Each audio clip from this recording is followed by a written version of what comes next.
جی یہی مطلب ہے. دیکھیں عبادت کا معنی جو ہے وہ پرستش صرف نہیں ہے, عبادت ہے ٹوٹل اوبیڈینس ٹو گاڈ. مسلم کسے کہا گیا؟ سر تسلیم خم کرنے والا. عبادت میں ہر وہ چیز شامل ہے جو اللہ تعالیٰ کی طرف سے حکم ہے, اور جن چیزوں سے ممانعت کی گئی ہے وہ ساری کی ساری چیزیں اسی کیٹیگری میں فال کریں گی. اور ٹوٹل سبمیشن جو قرآن میں آیا نا کہ انا اول المسلمین, سب سے پہلے میں سر تسلیم خم کرنے والا ہوں, نبی علیہ السلام کو کہا گیا. تو اس میں حقوق اللہ بھی شامل ہیں, حقوق العباد بھی شامل ہیں, جو فرائض ہیں ان کی پابندی بھی شامل ہے, حرام سے بچنا بھی شامل ہے. یہ ساری کی ساری چیزیں عبادت ہیں. اور حتیٰ کہ صحیح مسلم میں حدیث ہے کہ آپ صلی اللہ علیہ وآلہ وسلم نے فرمایا سبحان اللہ کہنا بھی صدقہ ہے, لا الہ الا اللہ بھی کہنا صدقہ ہے, اللہ اکبر کہنا بھی صدقہ ہے. یعنی صدقہ سے مراد نیکی, یہ پنجابی والا صدقہ نہیں ہے. حتیٰ کہ راستے سے کوئی تکلیف دہ چیز کو دور کر دینا بھی صدقہ ہے. حتیٰ کہ تمہارا اپنی بیویوں کے ساتھ جنسی تعلق, سیکچول ریلیشن شپ, ازدواجی تعلق قائم کرنا بھی صدقہ ہے. تو صحابہ کرام نے کہا یا رسول اللہ صلی اللہ علیہ وسلم یہ بھی, اس کے اوپر بھی نیکی ہے؟ لا الہ الا اللہ میں تو نیکی سمجھ آتی ہے, یہ والی کون سی نیکی ہے؟ تو آپ صلی اللہ علیہ وآلہ وسلم نے فرمایا اگر یہی ضرورت تم کسی ایسی عورت سے پوری کرو جو اللہ نے تمہارے لیے حلال نہیں رکھی تو کیا تمہیں گناہ ملے گا؟ انہوں نے کہا ملے گا. تو آپ صلی اللہ علیہ وآلہ وسلم نے فرمایا اس پہ پھر تمہیں عذاب بھی ملے گا, اس کے اوپر ثواب بھی ملے گا اگر تم اپنی بیوی کے ساتھ تعلق قائم کرتے ہو اور کسی غیر عورت کے ساتھ کرتے ہو. جس طرح اس پر عذاب ہے تو اس پر ثواب بھی ہے. تو یہ ہے لاجک جی, ٹوٹل اوبیڈینس. یہ نہیں ہے کہ رمضان والا خدا اور ہے اور نمازوں والا اور ہے, کہ مسلمان رمضان میں روزے تو رکھ رہے ہیں, آگے پیچھے چھٹی. اچھا جی, رزق حلال والا خدا اور ہے, نمازیں پڑھنے والا اور ہے, نمازیں تو پڑھی جا رہی ہیں, رزق حرام کمایا جا رہا ہے. ٹھیک ہے جی.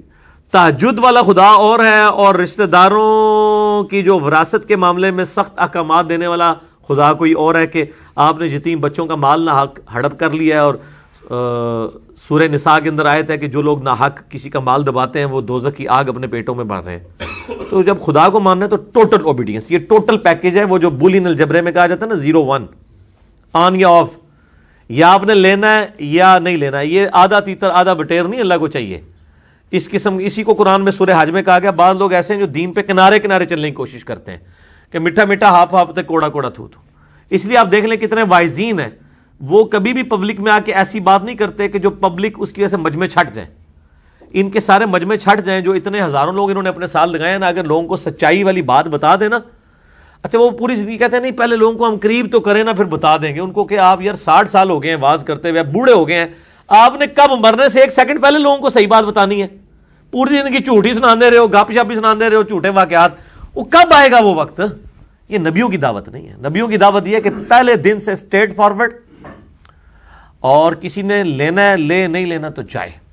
نبی علیہ السلام کو قرآن پاک میں بار بار کہا گیا کہ فَلَعَلَّكَ بَاخِعٌ نَفْسَكَ عَلَىٰ آثَارِهِمْ إِن لَّمْ يُؤْمِنُوا بِهَٰذَا الْحَدِيثِ أَسَفًا. نبی علیہ السلام آپ اپنی آپ کو جان کو ہلاک کر لیں گے اس غم میں کہ لوگ حق بات قبول نہیں کرتے. آپ کا کام صرف دعوت دینا.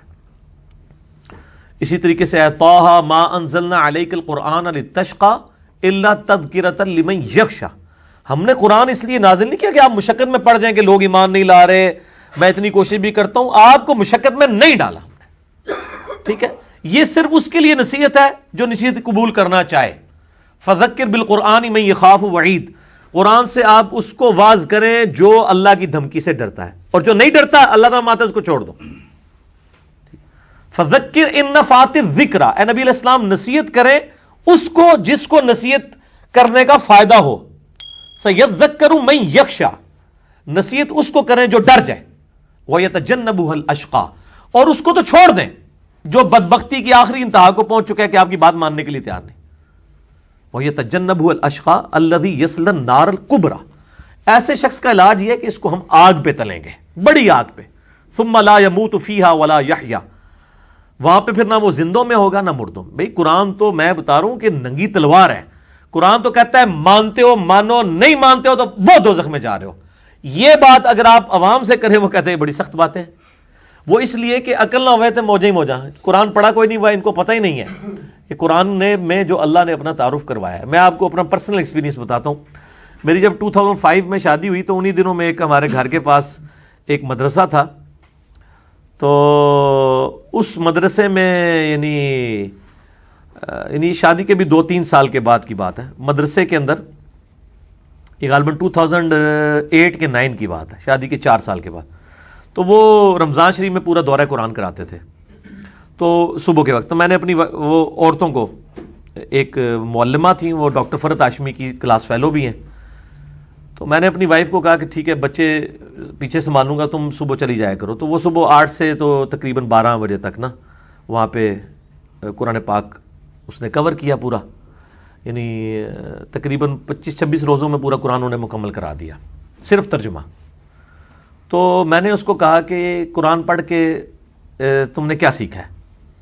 تو نمازیں تو پہلے بھی پڑھ رہی تھی، دین پہ پہلے بھی عمل کر رہی تھی، اس نے کہا جی میں نے ایک چیز سیکھی ہے کہ جس خدا کا تعارف مجھے میرے معاشرے اور میرے ماں باپ سے ملا ہے نا، وہ خدا وہ نہیں ہے جو قرآن کے اندر ہے، قرآن کا جو خدا ہے یہ کوئی اور ہی ہے۔ میں نے کہا کیسے؟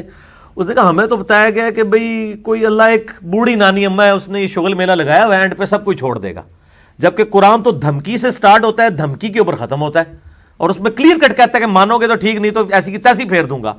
میں تو ڈر گئی ہوں قرآن پڑھ کے کہ اللہ تعالیٰ تو اپنے معاملات میں بڑا سخت ہے۔ میں نے کہا ہاں اب پتہ چل گیا، یہی ہے اصل میں دین۔ لیکن یہ مرنے کے بعد پتہ چلے گا، جو مولا علی علیہ السلام کا قول ہے کہ انسان سویا ہوا ہے، جیسے ہی مرے گا تو جاگ اٹھے گا، اوہ یہ کیا ہوا، تو یہی کچھ ہی ہونا ہے۔ کیونکہ ہم نے تو بڑی امیدیں لگائی ہوئی ہیں کہ یار کسی نے کہنا یار میں تو ہر مہینے 11ویں دیندا سا، تو شیخ عبد القادر جیلانی جو ہے وہ جس نے اشرف علی تھانوی صاحب نے بھی نقل کیا ہے کہ جی ایک بندہ مر گیا تو قبر میں جناب وہ اشرف علی تھانوی صاحب کہتے ہیں کہ جی وہ شیخ عبد القادر جیلانی کا وہ دھوبی تھا، اس سے جب سوال پوچھا مر ربو کا، اس نے کہا میں شیخ عبد القادر جیلانی کا دھوبی ہوں۔ پوچھا ماں دینوں کا، انہیں کہا میں دھوبی ہاں۔ تیسرا انہیں کہا میں دھوبی ہاں، تو وہ فرشتے انہوں مان لگے، اللہ نے کہا چھاڑ دو، انہیں کہہ نہیں دیتا ہے، جواب دے دیتا ہے۔ بھئی یہ جواب قرآن و حدیث میں تو نہیں آیا، چھڈے چھوٹے نہیں، سب جھوٹ کھڑے ہوئے اللہ دے بندے ہو۔ قبر کے 4 سوالات میرے یوٹیوب پہ کلپ ہے، آپ دیکھ لیں، اس میں میں نے پورا کھول دیا کہ فاسق و فاجر کے ساتھ کیا ہونا ہے، اور قبر کے 3 نہیں 4 سوال ہیں، چوتھا سوال ہی سب سے اہم ہے کہ تو نے خود پڑھ کے عمل کرنے کی کوشش کیوں نہیں کی۔ اور اس کے بعد پھر ایک گرز لگے گا، اور وہ گرز ایسا ہوگا کہ جن و انس کے علاوہ تمام مخلوقات اس کی آواز بھی سنیں گی، ٹھیک ہے، لگ پتہ جائے گا، پتہ نہیں لگے گا، لگ پتہ جائے گا۔ اب لوگوں نے بس ٹھیک ہے وہ کچھ بھی نہیں ہونا جی، وہ تو ہم تو بس نسبتیں کام آئیں گی۔ احمد بریلوی صاحب فتاوی رضویہ میں لکھتے ہیں کہ ان سے پوچھا کہ تقلید کرنا کیوں ضروری ہے؟ اب اس کا جواب تو کتاب و سنت کے دلائل سے ہونا چاہیے تھا۔ انہوں نے کہا اس لیے ضروری ہے کہ ایک امام مالک کا مقلد تھا، جب وہ فوت ہو گیا تو جب اس کو دفنایا گیا تو اس کو قبر میں فرشتوں نے جب سوال پوچھے تو اس کو جواب نہیں آ رہے، تو امام مالک قبر میں تشریف لے آئے اور انہوں نے اس کی طرف سے اس کو جواب بتا دیے، اس لیے مقلد ہونا ضروری ہے۔ یہ کس نے کیمرہ فٹ کیا ہوا ہے؟ وہ اللہ دے بندو، کسی وڈے تے وڈے امام نو بھی قبر کسی نے کھنگن نہیں دینا، ادھر تے حالت ہی کوئی نہیں ہونی، ٹھیک ہے، کہ جائے گا کسی کی قبر میں پہنچ جائے گا، سب کچھ جھوٹ ہے۔ تو یہ ہوائیاں اڑ جائیں گی مرنے کے بعد، پتہ چل جائے گا کہ جناب یہ، وہ کہتا نہیں پتہ لگ جائے گا کہ آگے جا کے پتہ نہیں لگنا، تو انہوں لگ پتہ جانا ہے، ٹھیک ہے۔ لیکن اس وقت ایک بندے کو مرنے کے بعد پتہ چلا کہ غلام احمد قادیانی دجال تھا، اب وہ کہ یا اللہ مجھے دنیا میں دوبارہ بھیج دے، میں دوبارہ اپنے آپ کی اصلاح کر لوں، نہیں۔ میرا بھی مسئلہ 196 بھی ریکارڈ ہوا اسی کے اوپر، اس کا عنوان ہے کاش میں دنیا میں واپس جا سکتا۔ سورہ سجدہ کی میں نے آیت نمبر 12 سے 22 تک 11 آیات میں رکت انگیز فکر آخرت کے اوپر لیکچر ہے، اور میں نے کافی ساری چیزیں اس حوالے سے ڈسکس کی ہیں، ٹھیک ہے جی عثمان صاحب۔